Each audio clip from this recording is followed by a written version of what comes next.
Üzenem az otthoni hegyeknek, a csillagok járása változó, és törvényei vannak a szeleknek, esőnek, hónak, fellegeknek. És nincsen ború örökké való. A víz szalad, a kő marad, a kő marad.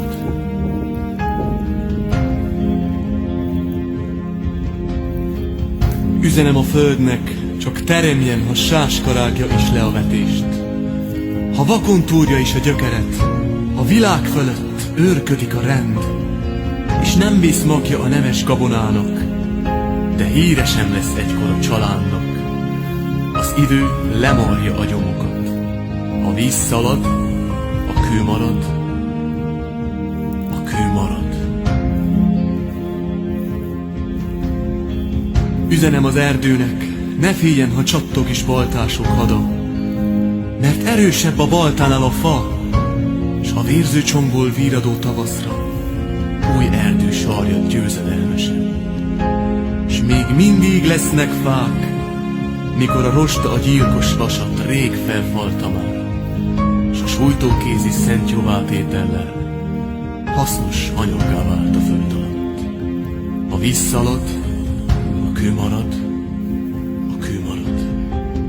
Üzenem a háznak, mely fölnevelt, ha egyenlővé teszik is a földdel, nemzedéke körváltásai, jönnek majd újra boldog építők, és kiássák a fundamentumot, és az erkölcs hófehér kövére emelnek falat, tetőt, templomot. És jön ezer új kőműves Kelemen, ki nem hamuval és nem embervérrel köti meg a békesség falát, de szentelt vízzel és búzakenyérrel, és épít régi kőből új házat. Üzenem a háznak, mely fölnevelt, a fundamentumom Istentől való, és Istentől való az akarat, mely újraépíti a falakat. A víz szalad, a kő marad, a kő marad.